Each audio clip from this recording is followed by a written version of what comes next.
to allow Jinnah to go there, they used to allow Maulanas to go there, but they never allowed Gandhi to go there. And when he went there, he told his lieutenants that, you see, I will never see any guns away. I don't want to see any rifles and guns. And there are photographs of that episode, and you can get an impression of his impact on them if you just look at the expression on their faces. But anyway, now in December, on 22nd of December 1947, Gandhi made an announcement.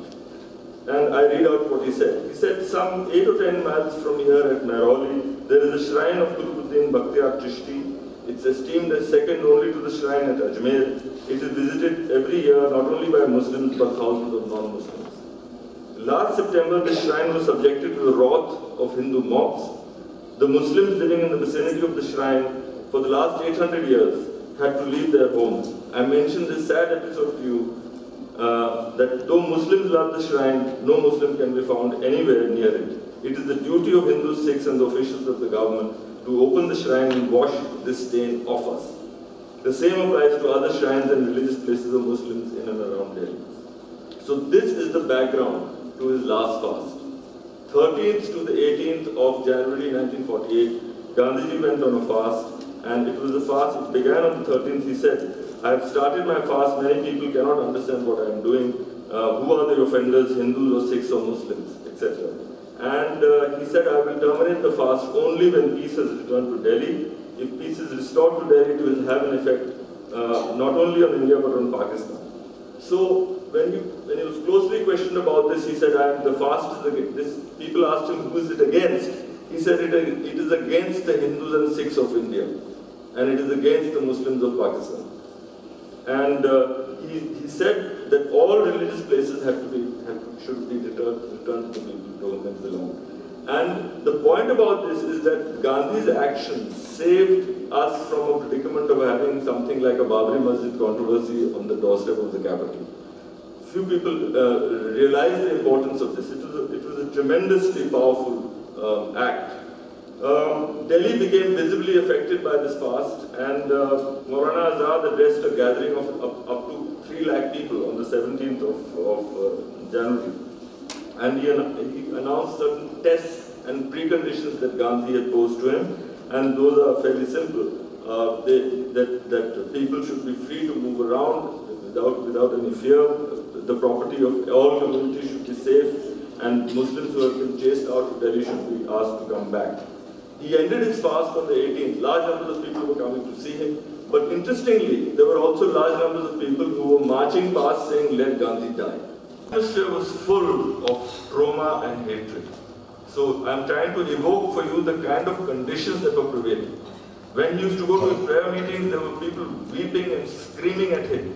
It was not that, everybody said, oh, what a great Mahatma he is. Not like that. There were people full of hatred for him. People who said that you are a Muslim lover. You are the man responsible for the deaths of all the Hindus and Sikhs in Punjab. You are the man responsible for the partition of India. You are the man responsible for all this calamity. Actually, he was not. There were many other actors in the drama. But this is the atmosphere in which people were venting their feelings. And he was trying to calm them. I mean, the impression I get from reading about his last utterances is one of a man of immense and extraordinary strength. I mean, even reading about it is so painful when you realize what was going on, what must have happened to the people who experienced it. Anyway, when he was on fast, people were coming to him every day, and he was speaking every day. Despite the fact that he was on fast, he was speaking very weakly. And people from Rajendra Prasad, Abdul Kalam Azad, Jawaharlal Nehru, Rajendra Prasad, Shah Nawaz Khan, the general from the INA, even the Pakistan High Commissioner were coming to him and saying, please lift the fast, you see. And he said, the Pakistan High Commissioner, a man called Zahid Hussain, said that I'm getting calls every day from Pakistan asking about your health. So, but the fast had an impact in Delhi. I'm telling you all this because this is our city. This is our city, this is where these things happened in 1948. It had a big impact.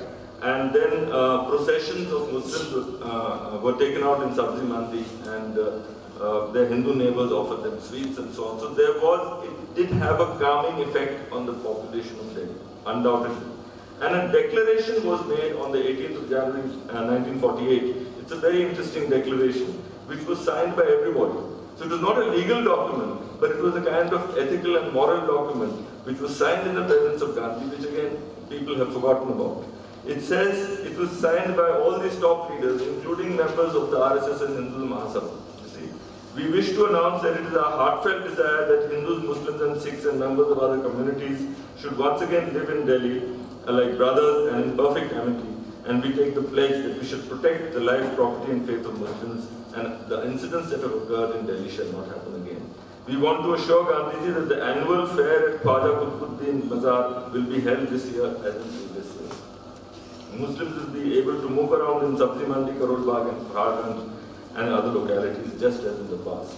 The mosques which have been left by Muslims and now in the possessions of Hindus and Sikhs will be returned. We shall not object to the return to Delhi of Muslims who have migrated. We assure that all these things will be done by our personal effort and not with the help of the police and military. This is very significant. And then finally, we request Mahatma Ji to believe us and give up his fast. So this is the declaration made on the 18th of January 1948, and then Gandhi made a very, very moving speech in response to that declaration, which I don't want to read out, there is no time, but you can see all these things in volume 97 and 98 of Gandhi's collected works online. Now I will try to sum up for you my interpretation of this, all these things in terms of his last testament. In the last weeks of his life, Gandhi spoke his mind to all citizens of India and Pakistan. And I'm saying this is almost in the form of a bhavishyavani. The things that he said about what is going to happen to India and Pakistan are indeed coming true. They're coming true before us today. So when I read these things and when you read about them and if you see what he's saying, you get the impression that the man is talking to you personally and that 60 years have evaporated and what he's saying has profound significance for us and the people of Pakistan. I'm saying all this because I frankly, simply as a political observer, I look in front for the next 10 years and I find a pattern. I mean, I can sense that there is some kind of disintegration going on. And we will be faced with the consequences of partition. That is, the consequences of partition of India are still with us. And Gandhi was a man who in those days was saying that this is a sin. And he was telling the Pakistanis also, this is a sin against Islam. And he was telling Hindus that I also believe in Akhand Bharat, but not to be won by conquest and violence.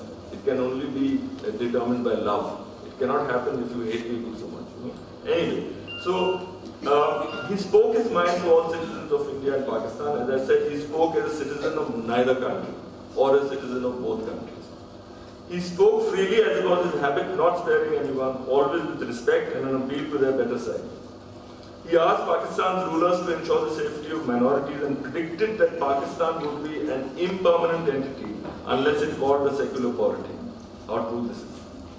He warned those who were pained by partition that Akhand Bharat or United India could only be established by love and mutual respect, never by force.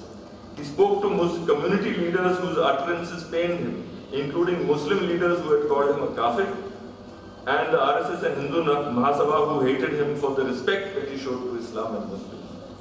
He discussed the matter of the Somnath temple in Kathiawad, insisting that its restoration could not be paid for by the government of India, which was a secular state, but only by private donations from devout Hindus. He said, after all, we have formed